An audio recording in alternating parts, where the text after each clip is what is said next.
welcome to the Rob Burgess Show. I'm, of course, your host, Rob Burgess. On this, our 70th episode, our guest is Sarah Kendzior. Here's her biography. I am a writer. I am best known for my critical take on the prestige economy, my reporting on St. Louis, my coverage of the 2016 election, and my academic research on authoritarian states in Central Asia. My best-selling essay collection, The View From Flyover Country, was published in 2015. I am currently an op-ed columnist for the Globe and Mail, where I focus on U.S. politics. I also am the U.S. correspondent for the Dutch news outlet De Correspondent.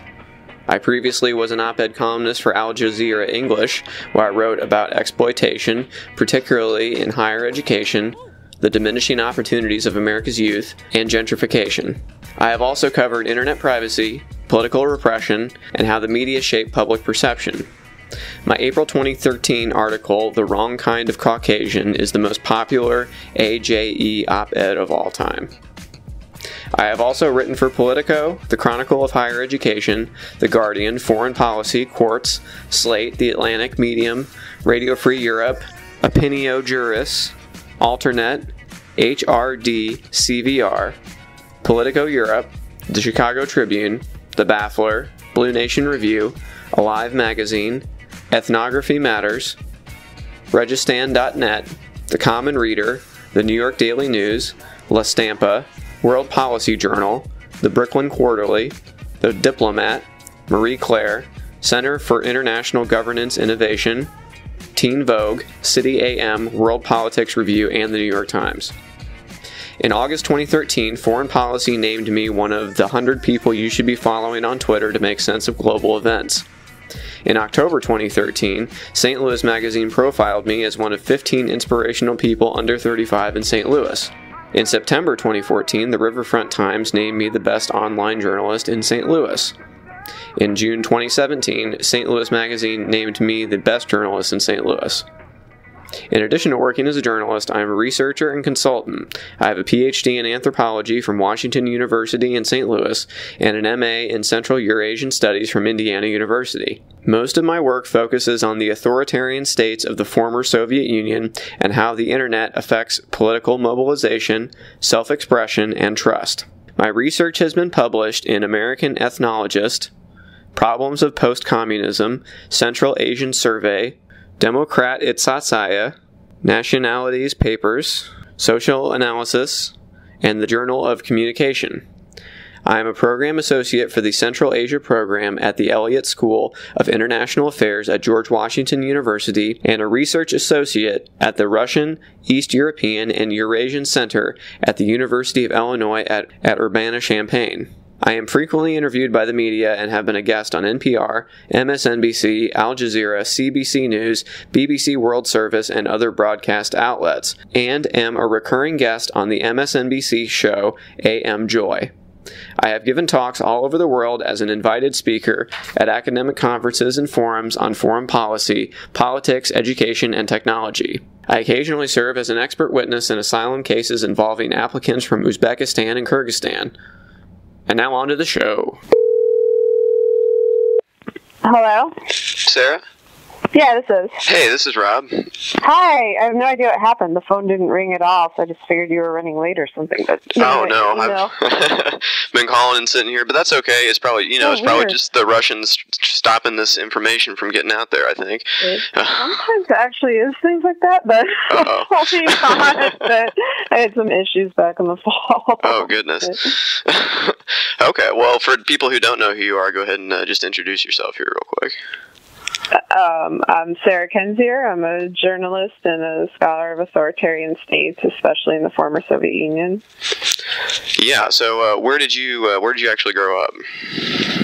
I grew up in Meriden, Connecticut, which is a city like about halfway between Hartford and New Haven, and I've lived in St. Louis for the last 12 years.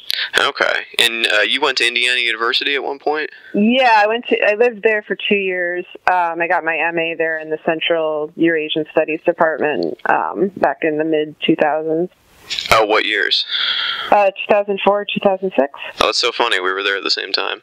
Oh, really? What department were you in? Elementary education. Oh, okay, cool. Yeah. My wife was a religious studies major, and that's where we met at IU. Oh, so, wow. Yeah. Oh, that's funny. That kind of jumped out at me in your biography there. So that's so funny. So I've had some other people actually from St. Louis on the podcast. I've had both David Carson and Robert Cohen, the photojournalists at the Post-Dispatch, and I've had Jeff Smith, the formerly state senator who went to so he's been on. So I guess I have, and I actually didn't even know you were from St. Louis when I asked for your interview, and then I saw that and like, man, I just must have something about St. Louis that I'm interested in. But St. Louis is the place to be. Well, I mean, it kind of is, like, you know, as far as like, well, I mean, you describe it. How would you describe St. Louis for people that aren't from there or don't live there? Oh, gosh.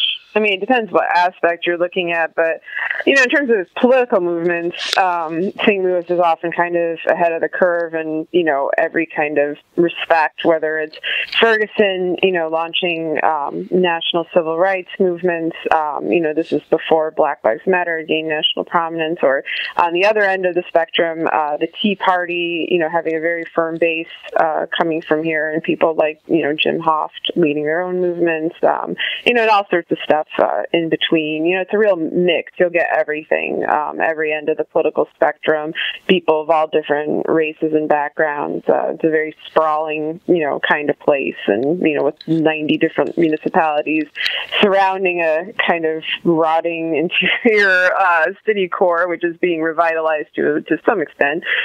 So, you know, it's an interesting cast of characters here. Right, and you were writing about St. Louis before Ferguson broke out, and then what do you think? You know, it's hard to say, I guess, from afar, because I've never been to Ferguson or whatever. And does it make sense to you that Ferguson was where all that happened?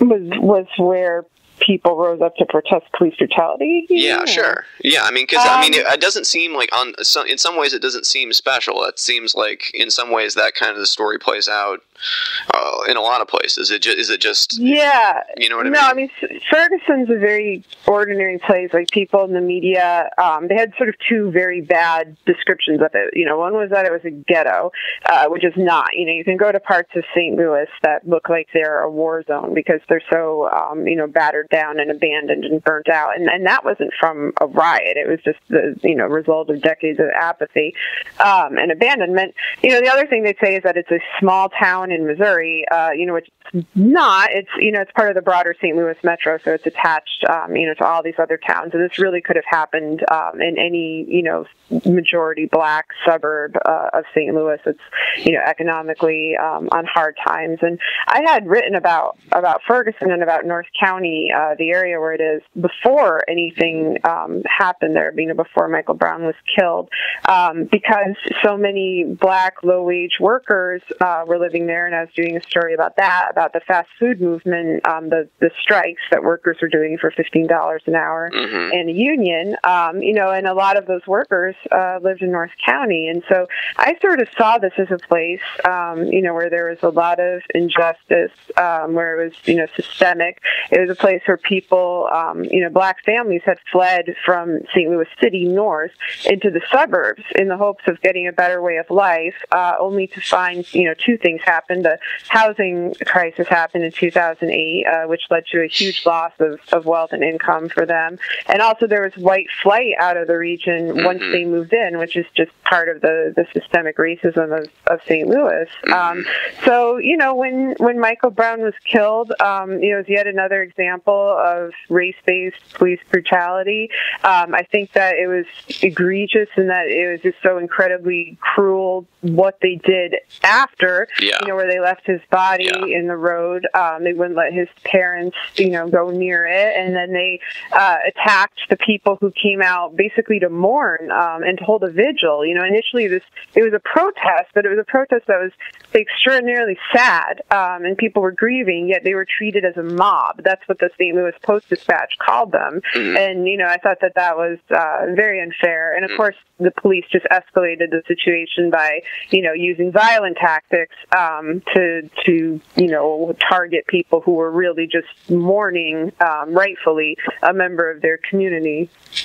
Yeah, I think that, you know, and I've said this before, but I think the way that they handled it made a bad situation worse in so many ways, because they just inflamed the passions at every turn. You know, whenever they released Darren Wilson's name, of course, they released that surveillance video from the, you know, Quick Trip, which obviously that later was called into question by that Strange Fruit documentary and that new stuff that they uncovered. But it was always like, there was always like, every time that happened, it was like a 1-2 punch. Like, they would always do it like in the most, you know, with leaving his body on the street, for example, and just for 4.5 hours. And there's no medical reason to do that. It doesn't make the autopsy better. It's better to have that on ice, you know, and get that refrigerated, you know, as opposed to just leaving out in the street body for everyone to look at, you know. So no, I mean, it's incredible callousness and cruelty. And then the appointment of McCullough, who was a biased prosecutor, was another slap in the face. And I think people weren't really surprised, you know, by the grand jury decision. But the tactics that the police used are, you know, deeply alarming. You know, they absolutely escalated it. There is no compassion. The media coverage made it much worse. You know, some local outlets I thought did a decent job, but, you know, nationally it became sensationalized. There's also a lot of really cruel depictions of Michael Brown, you know, like New York Times highlighting that he was no angel on the day of his funeral. Like, people weren't thinking of this as like, this is a family, you know, who lost their teenage son, you know, who was killed for no reason, and whose murderer is going to walk away and get away with it. They didn't seem to see it, you know, through that perspective, and you know, the humanity of what happened there was really stripped out of the coverage and the way others viewed it, which is, you know, terrible things. I don't think you can make any kind of progress unless you realize, you know, the loss of life that's central to this case. Yeah, absolutely. Well, I mean, we could talk about Ferguson all day, but I mean, that's a situation that I do think encapsulates a lot of other places, which is why it was probably so captivating to me, because it did seem like, man, this is not that, because I mean, every time, and reading that Ta-Nehisi Coates book, really, or not book, that article rather, about the redlining, that opened my eyes so much, because I never thought about it, that there is a wrong side of the track, quote unquote. It's not an accident, and why do you think that's a cliche? And every town has one. Right. It's not by accident. They cut these people out of the American dream again and again. Yeah. And they did this in a systematic way from the government's perspective. So even though people are like, oh, slavery ended this how many years ago, and Jim Crow and blah blah blah, but this is, you know, this is not distant ancient memories here. This is like within people's lifetimes. So anyway. Oh, absolutely. I mean, when I would go to the St. Louis County, you know, meetings that they would have once a week where citizens could complain to their representatives, you know, there were people there that were like 80 or 90 years old saying, I've lived here my whole life and I've been complaining about the same things for my whole life, and now my grandchildren or my great-grandchildren have to deal with the exact same problems I do. You know, there hasn't been progress, you know, because it is part of a continuum. And I do think it helps people understand that, you know, because there is this sort of flip dismissal of, oh, we had the Civil Rights Act, or, oh, slavery was, you know, 150 years ago, or whatever they want to say. And they don't understand that, you know, this is part of a process of locking people out, of, you know, certain people accumulating wealth and other people being denied wealth, of racist practices being embedded into, you know, policing and government and other, you know, municipal actions. And it's important for people to understand that, so that they don't, you know, freak out on a personal level and say, oh, you're calling me a racist. It's like, no, we're describing a systemic form of racism that you as the person should care about. Yeah, absolutely. But anyway, I did want to ask you about this one part of your biography that jumped out at me. It says, I occasionally serve as an expert witness in asylum cases involving applicants from Uzbekistan and Kyrgyzstan. I'd like to hear more about that. Tell me about that. Well, I'm not doing that now because of the Trump administration. And, you know, one, I don't think it's a good idea for people to seek asylum in the United States if they're Muslim, you know, which most people from Uzbekistan and Kyrgyzstan are, because they may be targeted. You know, also we're just in a really, you know, politically unstable time, so there actually hasn't been that much interest, at least from what I've heard of people coming here. But what I used to do, you know, was serve as an expert witness in court, you know, for asylum cases. And, you know, I would basically be there to describe the country conditions, especially for Uzbekistan, but also for southern Kyrgyzstan, because there was a massacre of ethnic Uzbeks in 2010, and a lot of people fled. You know, and, you know, combine that with details from the applicant's case to show that it would be, it would put their life in danger were they to return, you know, to their country. And so I did that, you know, in a number of cases, and a lot of people were, you know, were able to stay in the United States, in part because of my testimony, and also just, you know, that was what the judge ruled. You know, I've batted 1,000 on that one. I had one person who got so frustrated with the slowness of the process that they just moved to Canada, but otherwise, was won every case. So I don't think you can count that against your record. I mean, that's like yeah, that's like a really ball in baseball, you know. It was just, it's such an arduous process. It really, you know, can drag on for a very long time. Right. Oh yeah. No, absolutely. But what is your take on where the travel ban sits at this point, as somebody who's worked in that field? I mean, I'm very concerned about it. It's not a sensible, security-minded ban. It's a ban on Muslims. You know, it's meant to normalize, you know, xenophobia. It's punishing absolutely innocent people. You know, there's so many people posting pictures of their relatives or their grandmothers who they might not be able to see again. And, you know, and it's also just, it's scaring people. It's scaring Muslim citizens and making them wonder, you know, what rights do they have? And when you have people like Jeff Sessions, and when you have, you know, a very Islamophobic cabinet, you know, that's a deeply alarming situation. And, you know, I'm concerned not just for Muslims from the countries that they listed on the ban, but for Muslim citizens in general, who they are treating as, you know, as terrorists and as criminals with no evidence other than their faith. And that's, you know, illegal. And it also is, you know, fundamentally anti-American, you know, in the way I think of America, you know, in terms of ideals, not necessarily in terms of historic practices. Sure. Well, there's always a gap there, but yeah. But what better way to confirm ISIS's arguments, right? Like, you know, what is their main theme? The West is no place for you. There's no place for you in the society. They don't want you here anyway. So why don't you come over to the winning team?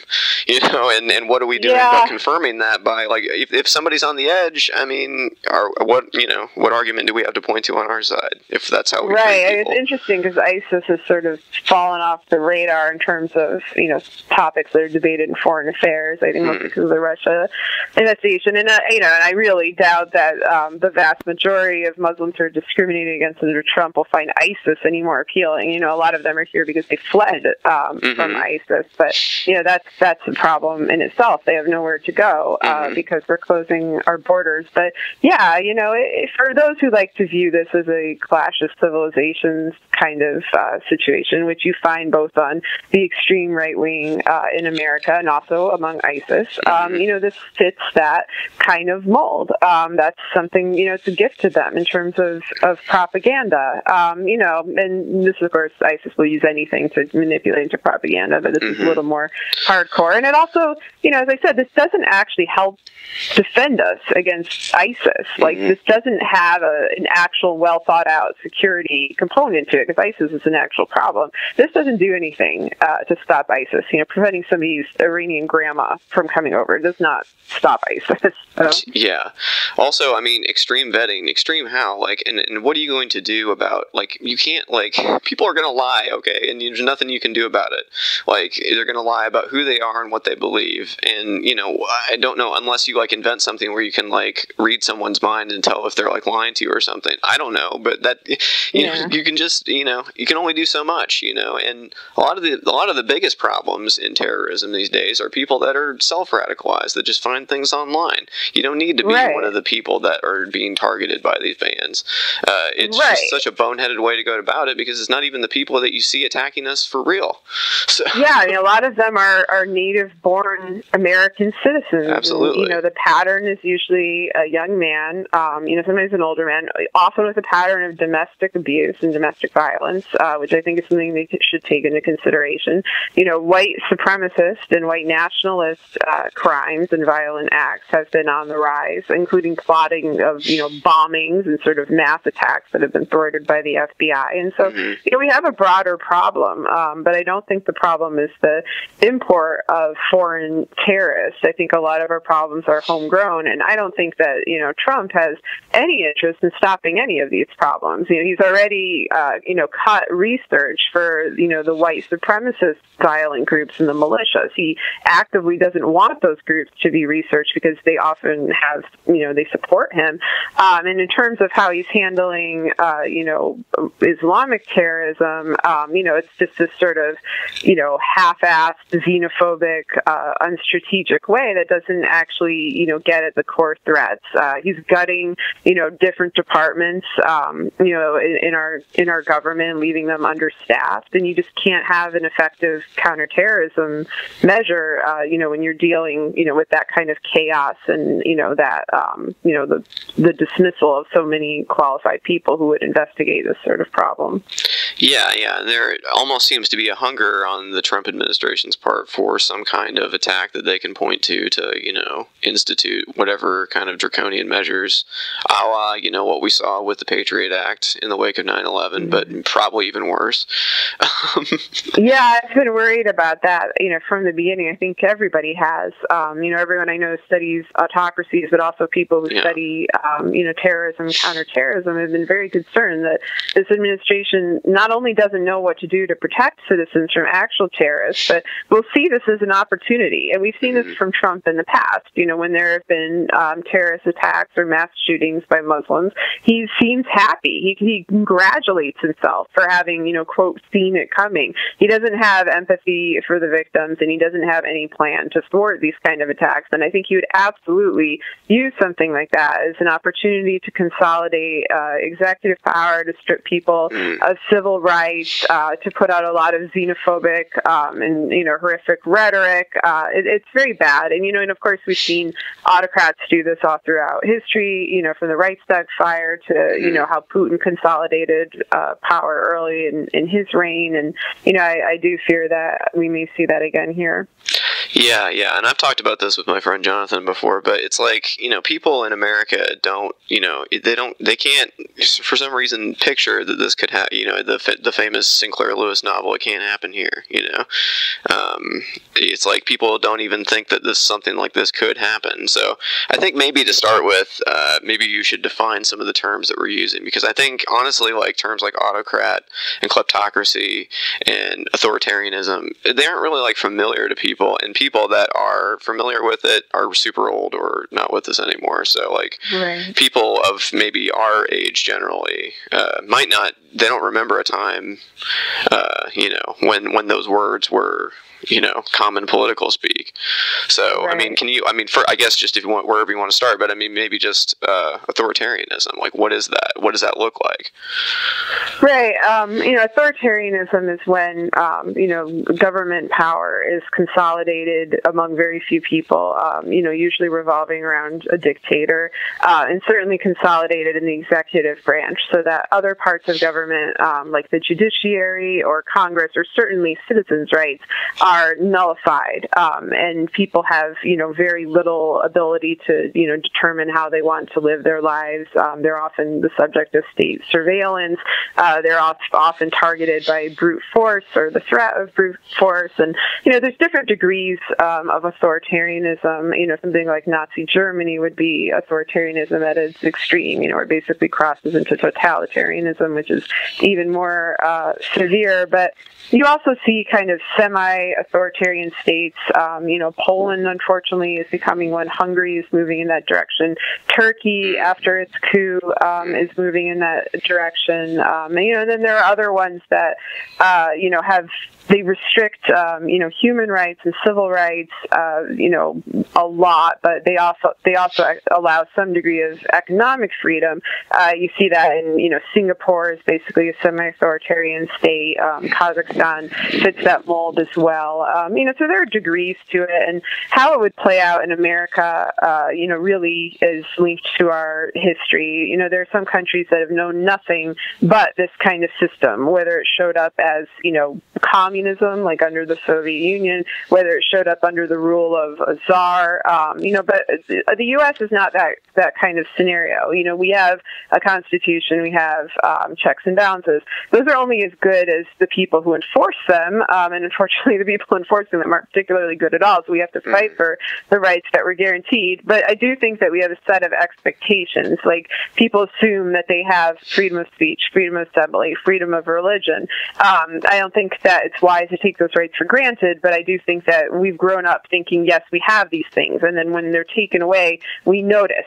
Whereas in a really well-established authoritarian state, people may want those things. They certainly want justice. They want freedom, but they don't expect it to be given to them, and have developed ways to live their lives within that system and just survive and live around it.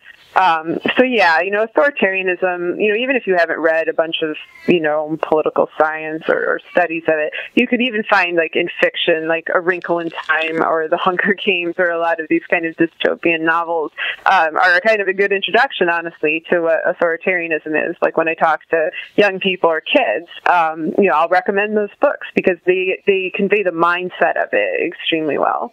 Yeah. Well, I've read 1984 and Animal Farm multiple times, so. Yeah. George Orwell, is a very good, very clear introduction to authoritarianism. Absolutely. And kleptocracy, that was another one I wanted you to define. Yeah, people should go learn some ancient Greek. That's where all these words come out of. Krop means power, so you're then autocrat, kleptocrat. Kleptocracy is basically, a system of government in which, the autocrat, the dictator, abuses executive power to make money for himself and his family. It's like a giant rip-off scheme in which, the resources of the country and of the state are swindled, by the ruling power, which is often a family. You often see dynasties emerge in kleptocracies. We saw that in, Azerbaijan, which is a country worth examining for its direct connection to Trump, but also because the Trump family really reminds me of these very flashy kind of oligarch-based, ruling, dynasties over there. But yeah, it's a money scam. It's based a lot in finances, and of course, the U.S. already has a corrupt financial system. We already had a lot of big money in politics, and a lot of people who were able to, have huge sway over our electoral process, over our representatives, without having to formally establish a kleptocracy. But things that Trump does, like making money off of Mar-a-Lago, for example, while being the president, violating the emoluments clause or failing to divest from his businesses, those are all examples of kleptocracy in practice. Or deals that he's made on behalf of his children, like the easing of trademarks in China so that Ivanka could sell her products there. That's not working for American interests. So that's just working for Trump's family interests and using the office of the presidency to do it. That's another example of kleptocracy. Oof. Okay. So, all right, this is a tough one because I've towed up to this line myself, and I don't want to misuse this word because it's the word, but the F word, the fascism word.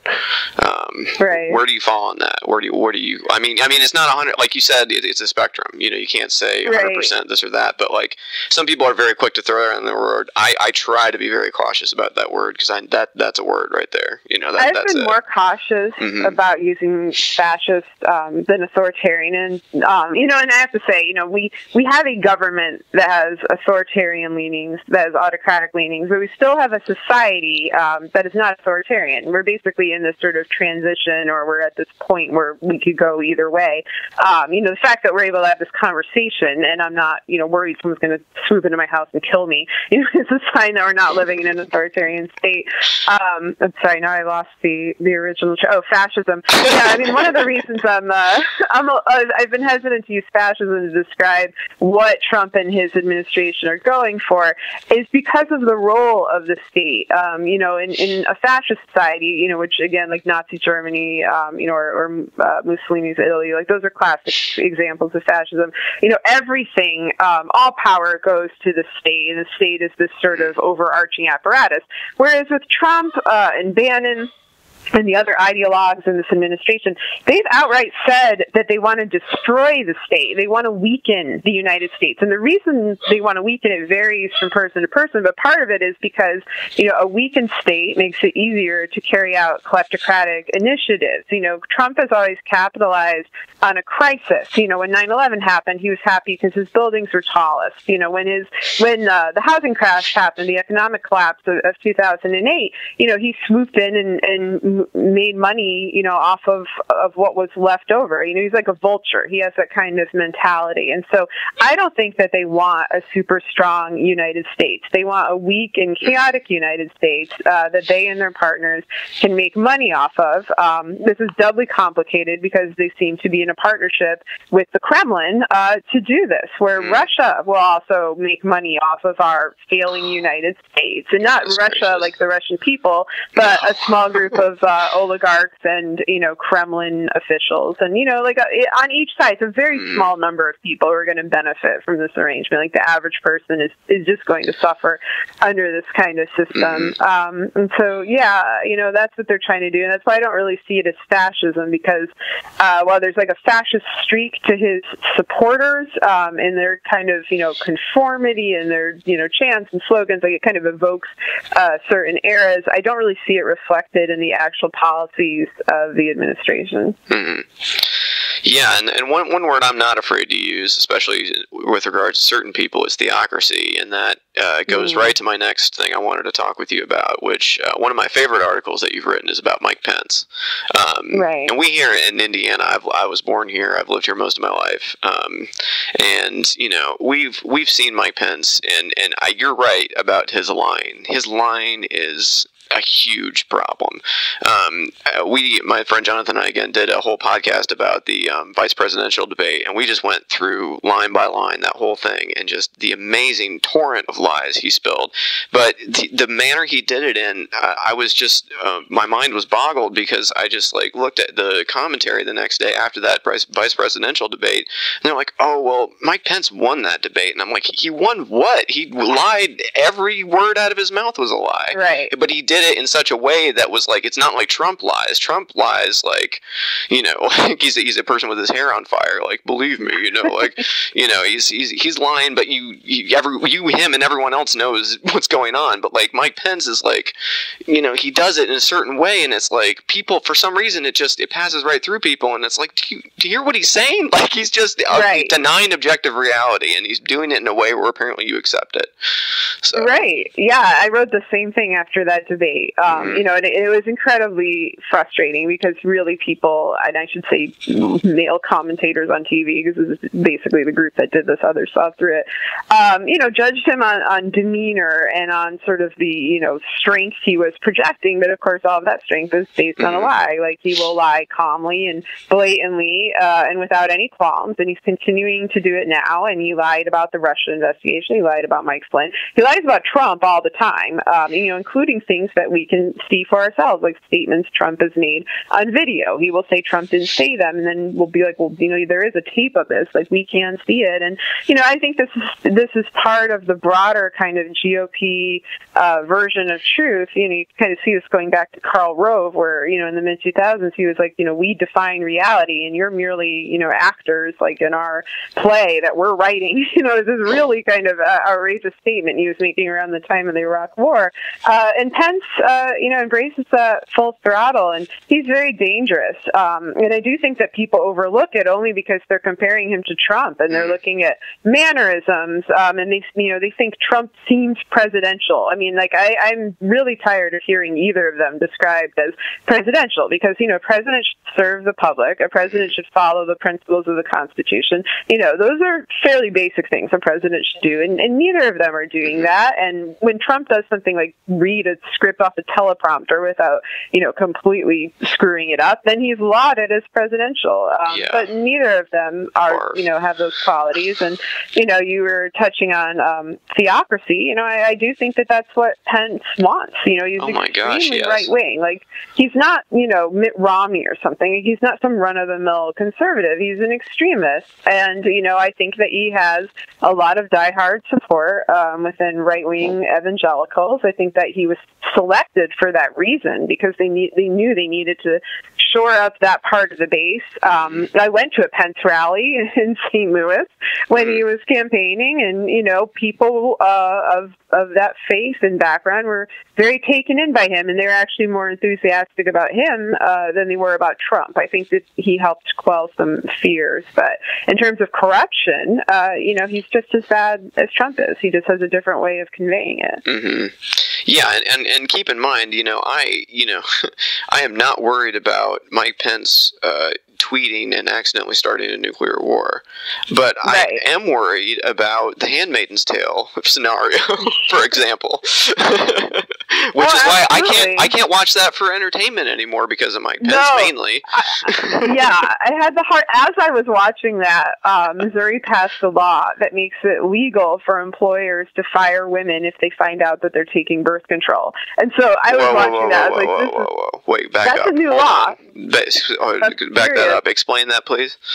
Well, the Missouri legislature, Missouri used to be more of a purple state, and now I think that we're probably one of the most extreme right-wing states in terms of our legislature, not in terms of our population, in the country. Among the laws that have been passed since November, including a law lowering the minimum wage, we're the first state to do that, and a law that says that if your boss finds out that you've either had an abortion or are on birth control or have used birth control, they can fire you. And, this is being contested, but that's what our government is doing. And our governor, Eric Greitens, is a protege of Mike Pence. I think he's mostly an opportunist, Greitens. I don't think that he really has very strong, religious convictions. I think he kind of knows Trump is in some trouble and that Pence may be elevated to a position of power, and he wants to get in on that action. He's very ambitious. But, he's passing these extremely inhumane and misogynist laws that are affecting people in Missouri, and that's happening here. That's our real life. That's why I get very frustrated by the arguments of like, oh, this couldn't really happen. I'm like, it already happened in my state. Yeah, well, we have mandatory funerals for miscarriages here in Indiana, so just wait, it's coming everywhere. But this is the Mike Pence. It exists out where we live. And people in the coastal states, which is where most of the media are located, they don't even know that it's happening, or they think mistakenly that everybody in the state really likes these policies and agrees with them and isn't out protesting them. Whereas, women are, incensed by this. Even women who are not liberal, they just want to be able to go on birth control without worrying about their job. Like, they're very upset about this. And it's just a showing of might from a legislature that really doesn't care about everyday people. Not at all. And if I'm disgusted with anybody right now, it has to be the Mike Pence wing of the Republican Party for being taken in by Trump and, just basically abandoning every moral and value I thought that they had, at least, according to them. I just can't believe these people still call themselves Christians. I mean, if you want to look at this healthcare thing, this has been a debacle. I can't believe anybody that puts the banner of Christian on themselves supported that. And people are always like, 4 senators, it's super unpopular. They defected, and now it can't pass. It's like, what about the other 40 whatever? Like, what is wrong with them? What's going on there? And I bet they all say they're Christians too. I can't believe it. They're craven and cowardly, and I think a lot of it is this sort of careerist conformity where they're so afraid to depart from the ranks. I think that Trump and his campaign have created a culture culture of threat and fear.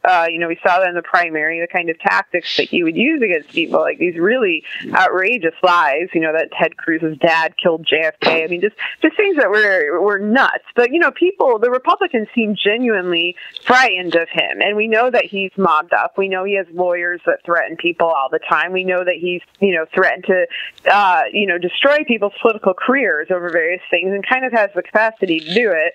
So I think that, on one hand, they're afraid. On the other hand, I think they're complicit in what may be, conspiracy, collusion, all sorts of illegal measures. And on the other hand, they just, are inhumane. Like someone like Paul Ryan, who fantasizes, apparently, since he was young, about people dying from lack of health care. Like there's something seriously wrong with him, and that's even thought of as a normal way of thinking about human beings, much less being in the House of Representatives and having the capacity to act on this is just terrible. And so, yeah, I hope that they get their bearings. I do know there are conservative pundits who oppose all of these measures. They're not actually in any kind of position of, elected power, but, the conservative party, the ones who aren't completely out of their minds, like they need to rebuild the GOP from the ground up if things do eventually fall apart for Trump, because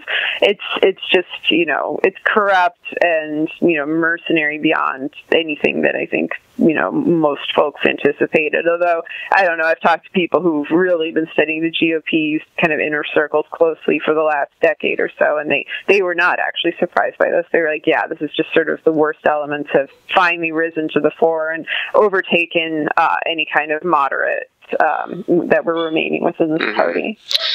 Yeah, absolutely. Well, I just don't think, you look at the order of succession, and, I don't want Trump to be president any more than anybody else does, but, like, you look at the next few people, it's like Mike Pence, Paul Ryan, Orrin Hatch. What? Yeah, this is who we have to look forward to? What? I look at that list, and, and it's like everyone's either implicated in the Russia scandal or just, a horrendous theocrat, kind of monster, or there's Mattis, who in a normal time I would be like, well, this is really not someone I want to be the president. Sad days when we have to look to a man named Mad Dog to be our savior. I think that Trump picked him only because of that name. That has always been my theory. I think Trump had no idea who this guy was. He found out he had a catchy nickname. He had a bunch of catchphrases that made him sound like a badass. Kill everyone in the room. I have a plan to kill everyone. Yeah, he was like, this is a great character. Like, let's cast him in my administration. And then it turns out that Mattis is actually, intelligent and knowledgeable about things. And I disagree with Mattis on a lot. And, like, in a normal time, I would be like, yeah, I absolutely don't want this guy in charge. But of the group that's there, he's sort of the best bet for a, functional kind of president. But, the kind of, well, I worry about the warmongering aspect to him, and I also worry about just the damage that he would have to pick up if Trump were to leave office somehow, or if, scandals bring down all the other contenders for the presidency is going to be immense, and I'm not sure that he's necessarily the best guy to do that, but I don't really know who else would be, so. Yeah, I don't know, just keep hitting the impeach button until the designated survivor shows up or whatever. Like that. That's what it feels like. Like, yeah. We've talked about it a lot here, but what do you think about Donald Jr. thing? I mean, how big is this going to get? Because, like, how many people were in that meeting, first of all? Because it keeps expanding. Yeah, I mean, today the eighth person was named. Where did they have this meeting? Yeah, well, Trump Tower is a big place. I was wondering if there was, more than 8. Is it a banquet hall of some sort? I kind of suspect might be there, including possibly Trump himself. But, the 8th person was revealed, and so I went and looked him up. And, of course, he was implicated in a Russian money laundering scheme in 2000. So you've got, like, a Russian money launderer. You have Manafort as a Russian agent. You have a Russian lawyer tied to the Kremlin. You have a Russian lobbyist who works, for the FSB. I feel like, you have the other translator, and I know I'm forgetting somebody else. The publicist for a Russian oligarch. And then you have Donald Jr., Kendzior and, you have Jared Kushner. And this is in a month. This is in June 2016, where Trump was saying over and over again, I have nothing to do with Russia, and that it was a giant lie. And Manafort was going on TV. He was at this meeting and saying, oh, yeah, I have nothing to do with Russia either. None of us in the campaign, we all have nothing to do with Russia. And so, they were covering this up for a reason, because this is incredibly incriminating on a number of grounds, ranging from campaign finance reforms to Kushner lying on his SF-85, the standard, clearance reform about meeting with foreign officials, to collusion, to possible treason. And so normally, this would just be explosive. This would be a huge deal. And, it is a huge deal. It is one whether they want to admit it or not.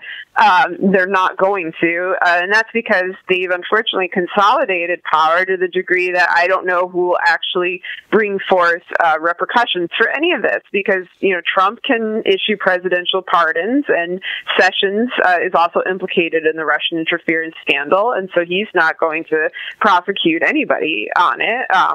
They chose people who were implicated in the scandal to be in positions, like Attorney General for that reason, because every time they go after somebody else, they implicate themselves, and no one wants to do that. So they have a pretty good setup. And, the one thing that to watch out for is that Trump can pardon on a federal level, but he can't pardon for state crimes. And I think in the state of New York, there are likely a lot of financial crimes committed, money laundering and things of that nature. And we know that Trump has been implicated with a number of Russians that have done it. We certainly know Manafort has been implicated in that. And so I think that that's something that may ultimately bring them down. Like, we're kind of looking at a Al Capone on tax evasion scenario where the crimes they've committed are huge. They basically, it looks like treason to me, but they may get taken out on something like lying on an SF-86 or, having a tax fraud issue, something along those kinds of lines, because you can actually prove it and prosecute it, whereas the other ones may get dismissed because Trump will abuse his power in the executive branch. Now, I've heard it said, though, that treason wouldn't apply unless we were actually at war with the, said country would. Yeah. It's very hard to define. I think they're treasonous, but I couldn't prove that in court. I don't know. Yeah, my opinion is basically it's treason. Yeah, the reason that we're having trouble describing it is because it's cyber war, cyber activity. If the reason Trump Jr.'s meeting is so interesting is because it's a face-to-face meeting, so it seems to have this feeling of, greater weight to it. But because so much of, the attacks from Russia, like right now we're currently being attacked by Russia. Like, they're trying to hack our infrastructure, our nuclear plants, our power grid. They hacked the State Department in 2014. They hacked the Department of Defense in 2015. These are not physical attacks from the outside. It's not like a 9/11 situation where they're, ramming a plane into us and everyone's like, oh yeah, it's a clear-cut attack. But it's still an attack. And I think that we don't have a legal language to handle cyber warfare. Politically, I don't think people have caught up with how to define cyber warfare and what makes an adversary. And of course, they cover their tracks. And so you don't know exactly who to blame. If the Kremlin hires outside hackers to carry out these activities, who are you actually prosecuting? Like, how do you prove those ties? And I think that that's what, Mueller and others are doing in this investigation, are working on right now. Do you think he will fire Bob Mueller? I think he'll try. I'd be really surprised if... Yeah, the thing with Trump, though, is like, it could happen on a whim. Like, he could have a bad day. He could see something on TV that freaks him out. Fox and Friends may say the wrong thing, and then he'll want to fire Mueller. Like, it could happen at any time for any particular reason. I think that after firing Comey, he's now being accused of obstruction of justice because, Comey was investigating Flynn, and Trump outright admitted, I wanted this investigation gone. I didn't want this guy looking at me. I didn't want him looking at the people I hired. I didn't want this whole Russia thing hanging over me, so I fired him. He just said it. He just gave up the whole game. And, this, again, is another situation where normally he'd be there'd be impeachment hearings going on. But there's not, because the GOP Congress won't make a move. And so it's hard to say. If he fires Mueller, it's yet another obvious admission of guilt when the investigator keeps firing the investigators. But I could see it happening anyway. And then, I don't know where we would go from there. I think if it gets to that point, I think other things will have shifted politically, that Trump feels very, very confident that there'll be no repercussions for his actions. Mm-hmm. Yeah, I don't know if the founders considered what's happening now is the problem. I don't know what the, constitutional remedy is, because, okay, according to our system, there's no way, right, that Hillary Clinton will ever be president, even if we find out this is a completely illegitimate president based on a number of factors, What do we do then? Yeah, what do we do if every single person in the party is complicit and the check and balance doesn't work? I mean, they wrote that with the expectation that the, arm of government that was supposed to check the other arm would function, and stand up to the, moment. But you have Paul Ryan and these people. What do they want? What is so important that they're willing to risk all this? Yeah, I mean, that's what I've been wondering. There's obviously greed. There's, some who are clearly taking advantage of the chaos of the situation to try to pass things like, Trump care, long-term plans that they hadn't been able to do under Obama. But, I mostly look at them and I see a mix of avarice and greed, but also a lot of fear. It does seem like they're constrained by something, and I think some of that is fear of Trump, who's extremely vicious when he fights back. But, one thing people aren't talking about that I think is kind of a big deal is, again, the fact that Russia is hacking our infrastructure. And, recently Russia attacked Ukraine and caused mass blackouts in Ukraine through the exact same kind of attacks on nuclear plants connected to, electricity grids, power grids, that we have in the United States. And so I sometimes wonder, when Russia's government are tweeting out these threats every day, which they've been doing because they want their spy compounds back and sanctions dropped and all this other stuff, is that hanging over people's heads? Is it not just fear of, personal repercussions, like Russia will release compromising information, or it'll show that the Republicans weren't legitimately elected, or something like that? Or is it a broader threat to the U.S. itself? That's something I've been wondering about, and I've seen different representatives skirting around the issue in very strange ways. Like McCain randomly brought it up during Jeff Sessions' hearing. It had nothing to do with the topic of the hearing at all. But he, raised the issue and seemed very concerned. And so I kind of wonder, this seems like a big deal to me. Why are people covering it? And I wonder if they're not covering it because they're afraid it'll cause mass panic, and you don't want something like a run on the banks and people going nuts and people freaking out. That's not good when you have a government that's not going to actually calm you down and tell you what to do in this situation. They're going to like this kind of thing. But I have the feeling that the Kremlin has greater leverage over us than is being revealed, just based on the behavior patterns of the people involved. Sorry. Sarah, you freak me out. Can I tell you that you freak me out on a daily basis? I appreciate you on Twitter and your things you write, but man, you freak me out every day.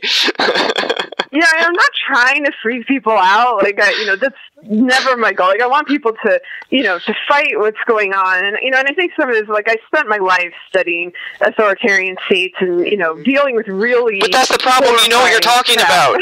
That's the problem. Well, I know what I'm talking about, but I'm also, I sometimes have to remind myself, okay, most people don't spend all their time reading about and dealing with and going to court over horrible, terrifying stuff. It's not like I don't find it horrifying anymore, I do, but... I'm used to it. And so I can easily picture it happening here. And I just want people to be prepared and to, understand the problem, understand potential problems that might happen and might not. I might be totally wrong about everything I just said. And just sort of steel themselves for them and, think of ways to help, others in their community, to protect themselves, to hold the government accountable. That's all I, really seek out of this. I don't want everyone, hiding in their basements or something because I wrote something scary on Twitter. That's, the opposite of what I want. But I do think it's best to be forthright. and to kind of look at all possible outcomes. I think if we had that attitude during the election, instead of being in denial about so much, we'd be in a better place. Because I kept saying, I think Trump is going to win. And then as the election went on, I kept saying, I think Russia is rigging the election. And everyone was like, you're nuts. Like, neither of those things are going to happen. And then they both did. And so I'm kind of like, the time that people could have acted on this was the best time was really like 2015, 2016. Like, now we're very deep in the hole, and I still think we can get out of it, but it's a lot harder to do now, than before. So it's just good to look a few moves ahead. Do you blame Obama? I'm not happy with Obama about this particular situation at all. I mean, it's not just Obama. I also think, John Kerry is to blame. I think that the intelligence community is in part to blame. I think the gutting of the intelligence community after the sequester, in which, money and resources for people who study Russia and Central Asia, was cut. I think that was a terrible decision. I said that at the time, back in 2013, 2014, this is going to bite you in the ass, and then next thing you know, Russia is invading Crimea. There are all sorts of warning signs that weren't really heeded. I think, Obama's excuse that he didn't want to go public about this, because it made it seem partisan, is really weak. Because to me, this is a very nonpartisan issue. This is a national security crisis, and I think it would have been totally appropriate if he had just gone on TV and had some kind of special statement saying, we are the integrity of our elections and also of, different institutions, that have been hacked by Russia have been compromised. And it's important that as a country, we investigate this thoroughly, we investigate this in a nonpartisan way, and that you're aware that this is happening. And, I'm not alone in that opinion. Like Harry Reid, back in, I think it was August of last year, wrote to James Comey and publicly and said, you have information that the results of the election may be falsified due to Russian interference. And he used that word falsified. And the minute I saw that, I thought, what the hell's going on? I want to learn more about this. And they didn't give us that information. And I think that, as members of the public, we are absolutely entitled to that information. And so, I do think Obama made a terrible mistake in not providing that, because it made stuff look worse after. Ironically, he didn't want to be partisan, but then now people are like, oh, the Democrats are just using Russia because, they lost and they feel bad, they want to blame someone else. It's like, that's not it at all. Like, this doesn't have to do with Democrat versus Republican. This has to do with, is America, safe, or have we been compromised, or do we have a government that's actively working on behalf of a hostile foreign power? Like, those kind of questions affect everybody. Yeah. It shouldn't be seen in a partisan way. And unfortunately, I think because it came out much more so after, it's seen even more in that way, and that's just unfortunate. Yeah, I just want to give a shout out to the Republicans who warned us all through our childhoods about Russia, and now are just so happy to, look to them as our model. So thanks a lot for your sincerity on that all those years ago. Yeah, I mean, it's really amazing. I mean, some of it isn't, because part of what, the Republicans in the Reagan era opposed was, communism. Like, they actually opposed the ideology that was going on, like, the atheism, things that they still oppose now. And then, of course, Russia becomes a hyper-capitalist, oligarch-run society, which in many ways is similar to their ideals for U.S. society. Russia also has its own theocracy, which the American theocratic elements like Pence find appealing. So it's not that weird that they changed position. But what's interesting to me is how quickly it happened, because you can look as recently as 2013, 2014, and see people like, Newt Gingrich or other American Republican officials really calling out Russia and really criticizing Obama. And I agreed with them at the time. I couldn't believe I agreed with them, but I was like, they were like, Russia is a threat. Russian cyber security issues are a threat. We need to do something about this. And then they completely changed their course and are, very pro-Putin, very pro-Kremlin, and absolutely docile when dealing with Russian threats, which is just pathetic.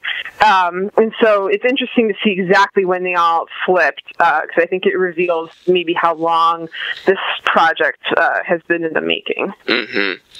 Yeah, I mean, gosh, where to begin with it's like you said, the Russian Orthodox Church plays a very big role in Russian policy, and they would like that very much for America, and they would just like to make Christianity the law of the land, and much in the same way ISIS, and this is the crossover where you get these true believers, and they just want to make their faith the way of law, regardless of how you feel about it. That's what's so scary, is that I guess that's probably one of the motivations. Also the nuclear blackmail, of course, as you've described. Well, it's not nuclear. I want to be clear. Like, there's a difference between nuclear plants that provide energy and nuclear bombs. Like, sometimes when I've tweeted about this, people think, oh my God, Russia has the nuclear codes. Like, I don't actually think that's the case, although it's possible Trump may give them the nuclear codes. But I don't think that if they haven't hacked our weaponry, I believe that they've hacked our grids, which could mean mass blackouts, which is its own kind of, could lead to a humanitarian crisis. But it's different than nukes being, dropped by Russia, through hacking or something. Like, that's not going on to my knowledge. So. Not ideal either way, but yeah. Well, we're getting near the hour mark, and I really do appreciate you taking all this time. Before we go, I always ask, what music have you been listening to lately? Oh, well, I'm going to see Guns N' Roses next week, and I'm really excited. Really? I'm so jealous. That's awesome. I have been waiting, since I was, 11 years old, to see Guns N' Roses. And, of course, their last St. Louis concert was the one where, there was a riot, and Axl Rose got kicked out. And actually, the same prosecutor who banned Axl Rose in St. Louis was the prosecutor in Michael Brown, Darren Wilson case in Ferguson. So I hated that guy. I didn't even know it. For 25 years. I was like a Bob McCullough hating hipster because I was there before everybody else. But anyway, they're coming. I'm super excited. And so, I've just been listening to a lot of GNR, and, I can't believe it's actually going to happen. I totally expect Axl to just, not show up and ruin it, because that would be typical Axl Rose. But we'll see. So, yeah.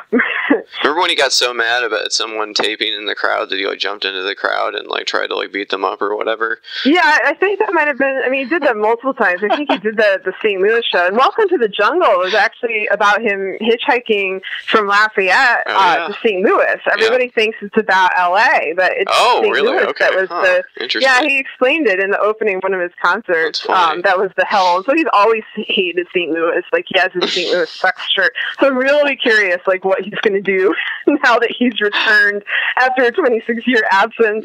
This ought to be a good show. So yeah. Wow. Well, that's a good answer. Is there anything else I didn't ask you about that you want to, keep people up at night about? No, I think we covered a lot of horrifying bases, so I don't have anything else to say. Right. Well, I want to tell you that I do look to you for somebody that, I feel like you have your pulse on kind of what's going on and maybe what's possible and what people should think about more. So I do want to thank you for your work. I appreciate it a lot. I feel like I'm more informed for having, read your work. And, again, I appreciate you taking all this time to talk to me about it. I hope to talk to you again soon. So. Oh, thanks for having me on. No problem. Have a good day. You too. Later. Bye.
If you enjoy this podcast, there are several ways to support it.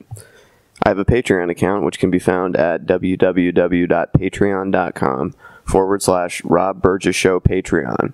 I hope you'll consider supporting in any amount. Also, please make sure to comment, follow, like, subscribe, share, rate, and review the podcast everywhere it's available, which includes iTunes, YouTube, SoundCloud, Stitcher, Google Play Music, Facebook, Twitter, Internet Archive, TuneIn, and RSS. It really helps. The official website for the podcast is www.therobburgesshow.com. You can find out more about me by visiting my website, www.thisburgess.com. Until next time.